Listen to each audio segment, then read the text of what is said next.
portly, redheaded waitress, and she has curly hair just like that lady did. And I want to say that they got her back. I want to say they got her back for this movie, and that this was sort of a fan service thing for the people who liked the first one. No, I might be mistaken. I watched the documentary, and I don't remember her saying that. I might be wrong then, but I do know for a fact that in the first Friday the 13th movie, that diner, or a diner similar, is used, and there is a red, larger woman tending to it. So I was under the impression that might have been a recall. So I could be wrong. Interesting. You're dropping theories all over the place. I'm glad you mentioned theories. Because I also want to talk. I think the third act of this movie, and this is saying something, really stacks a lot of wild stuff into it. But I think one thing that fans mostly appreciated was the very non-subtle cameo. And I don't mean the Freddy glove. We'll get to that. I'm talking about the Necronomicon, of course, from Evil Dead. Now, context here, I don't remember who it was, what character comes upon it, but it's given more than a few seconds of screen time, and it's flipped through and thumbed through, and apparently Steve does. Okay, so Steve finds it, and this is in the Voorhees house, right? Yeah. And I understand the director said he wanted to suggest, after asking Sam Raimi for permission, of course, that his idea with this, his intent, was to suggest that Pamela Voorhees, Jason's mother, had made a deal, right, to read the book, to bring back her son, sort of a Faustian deal thing. So he's firmly a supernatural being from the start, almost. Like that's the context I think he wanted to provide. So it's kind of cool because it very firmly fits in the universe of the Deadites and the Evil Dead and Ash, which you can get into the whole Ash versus Friday the 13th Jason stuff because that was done in comics and fan fiction, all that stuff. That was going to happen for a long time, but I think it was just, canned. But I do like that idea of a shared universe, and I think it does actually kind of make sense. I mean, it absolutely makes sense just to define Jason, right, as who he is. Oh, precisely. And I like that the director went to the set, he said, of Army of Darkness. In an interview with MovieWeb.com, he went to the set and talked to them on Army of Darkness set and got the book. That's right, because I think they were filming like kind of around the same time. Yeah. Kind of, sort of. Yeah. Army of Darkness. I love that movie. It's a wonderful movie. It's definitely the black sheep, I think. It's definitely more funny than it is scary, but I think it goes full slapstick in a few parts that make it stand out. So I watched Army of Darkness before I watched the Evil Dead movies. So when I saw the Evil Dead movies, I'm like, this isn't my Ash. That's so weird. How did that happen? How did you let yourself see that movie first? One night, I just watched So I Married an Axe Murderer and Army of Darkness back to back. That is a wild double feature, and I love both movies, but I don't know what you were on that night. I was a feral kid of the 90s, man. Whatever I could get my hand on, I watched. That's right. Your listeners may not remember those days. I don't know how old they are median-wise, but back in our day, we had cable, and we were thumbing through, knob channel changers, and we didn't know we were watching. That's right. I had no supervision, so I was just watching whatever I wanted. And I loved it. So when I saw Ash and he wasn't saying, first you want to kill me, then you want to kiss me. Blow. Yeah, baby, you got real ugly. Like when he wasn't saying that stuff, I was like, this isn't, where's my Ash? I did not like it. He's almost a neutered, watered down, diluted version, yeah. Yeah, and then, what's interesting, I watched the first Evil Dead before the second one. So on Army of Darkness, Evil Dead 2. And I really liked Evil Dead. And then I watched Evil Dead 2, and I'm like, well, this is just Evil Dead 1, but all bigger. over again, right? Yeah, and I wasn't as much of a fan of it. So I always rate it as Army of Darkness, Evil Dead 2. But Army of Darkness fans just lose their minds when I say that. I would flip that. And you're right. The majority, the hegemony among horror fans is definitely that Evil Dead 2 is the crowning jewel, which, fine. They definitely remade the first one better in a lot of ways, but I agree. I love the first one. I think the first one has a very, just home shot aesthetic to it. It's very grimy, and it's definitely more sincere, and it scares. It's definitely like out to make you a little nervous and frightened, whereas the second one definitely embraces more like balanced comedy tone, which is fine if that's what your bag is. But I agree. I think if we're looking at horror versus comedy, I will very firmly plant myself in the Evil Dead 1 camp. Yeah, and I also showed it to Megan, my wife, Megan, and she's on this podcast, and she loves Evil Dead 1 more than 2 as well, so we're soulmates. Good to know. All right, now, Speaking of, I know I'm jumping over to something here, but speaking of a weird death horror humor moment in Jason Goes to Hell, there's a scene in a tent where two stock characters are having premarital sex, and the guy. Wait a minute, do you know they're not married? Oh, absolutely. And the guy the girl's like, hey, do you have a rubber? And he's like, I'm not wearing that. She comes back, he takes it, throws it outside. Then Jason steps on it. Right. And so I watched the DVD I have. It's not the unrated. I just have the DVD. But I just wanted to kind of go through, I watched the Dead Meat clips for these as well. So for 4 and 8, because they really walk through the movie. And I wanted to have a quick refresher before we podcasted without watching the whole movie. But I guess in the unrated cut, holy mackerel. And the funny thing is about these two actors is, I know I'm stepping on your toes, but they were together, then they broke up, then they had to get back together for reshoots. What? I didn't know that. Yeah, that's so cool. Yeah, they got together because of the movie, right? Uh-huh. And then they broke up, and then they had to come back and do this full nude scene together after they had broken up. Awkward. Yeah, exactly. And then that death, holy mackerel. Oh, that's interesting. I never knew that. So, like, do you know if it was on, like, bad terms, or if they were, like, okay, it just didn't work out or whatever? They moved in together, and ooh, what happened was he didn't really understand long-distance phone calls, and his family lived in Japan. And so he would make a lot of calls there, and he racked up a $2,000 bill on her phone for long-distance calls. And he wouldn't pay it. So this is the part where I'm going to say I can believe this because it's in the realm of possibility, but I also know that it's you talking, so I could be completely being fooled here. So I'm just going to go ahead with it. I just made it up. Oh, okay. See, it was good though. Totally, it was good. It was a good bit. It was a good bit. You had me. See, that was just in the realm of possibility. Anyways, you're right. That is a good kill.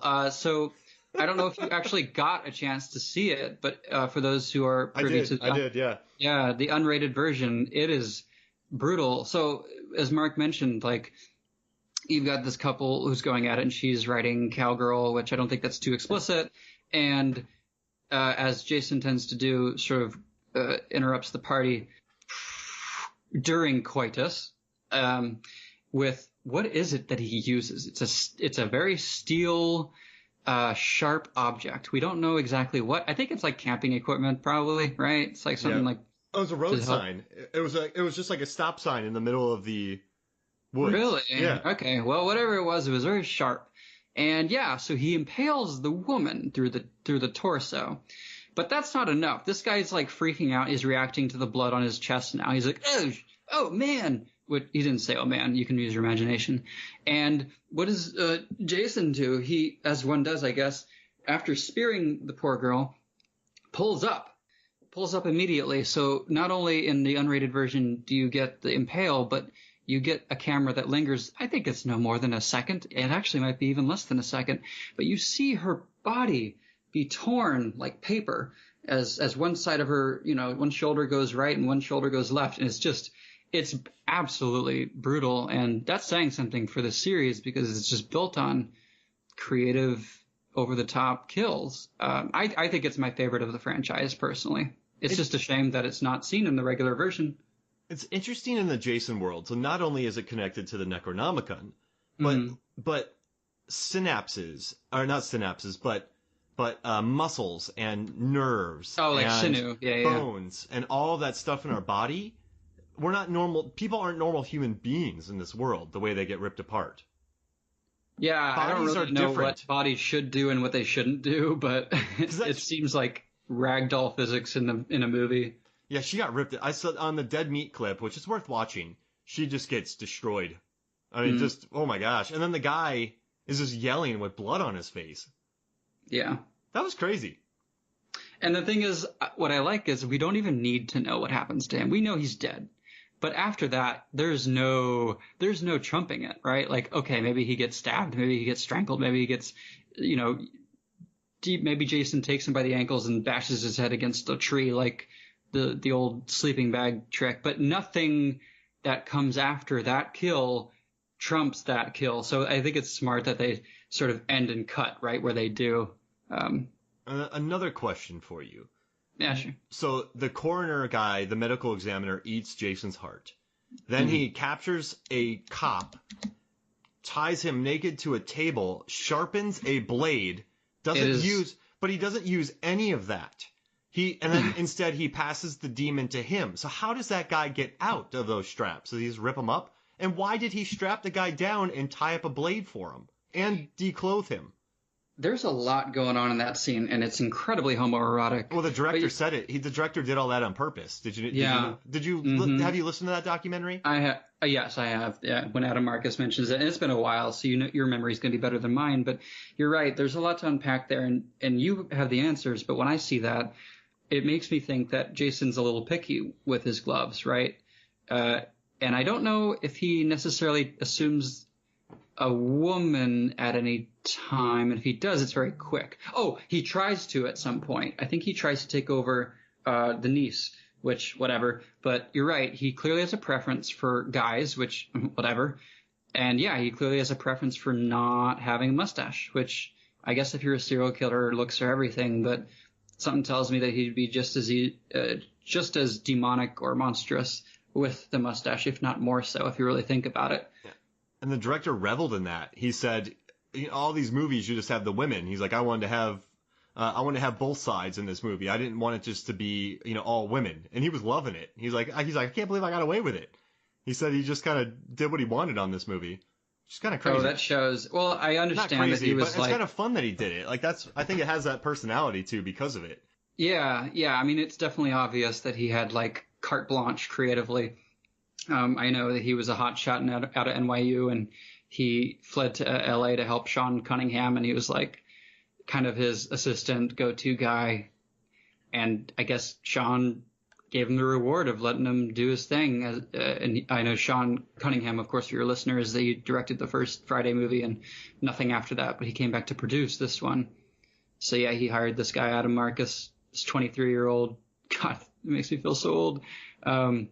To make this movie. And I mean, I give him credit. Like I said, he got creative when this movie series of however many at the time, right? This was ninth.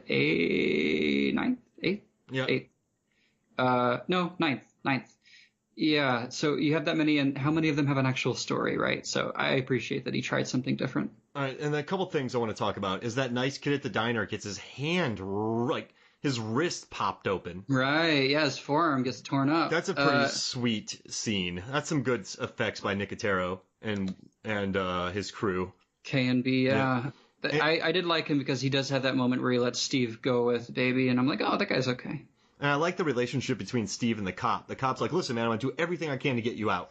That's what I couldn't understand. I'm like, all right, I get that they're friends, right? But why is he so hot and heavy at getting him out of there? Like, he is not letting up. And then they get into a pretty good fight, like a funny fight. In my notes, I wrote, there's a funny fight. I like these guys.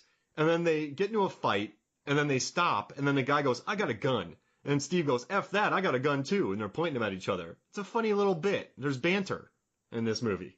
Yeah. And Steven saves the day 3 times, Adam. Wait, all right, how many times? Obviously the last part, but what else? In the first scene, right, he battles... the mom gets killed. She gets a knife in the back by Jason, but he shows up to fight him, right? Yeah, he tries, and then he gets accused of murder. And then the police station, he shows up, right? And then the other scene where he takes her out of the house and drives her away. And then the scene at the end where he saves the day 4 times. I was going to say 3, because that first one doesn't sound like it counts to me, but who's keeping track? Apparently you. They said they wrote this movie in 4 days.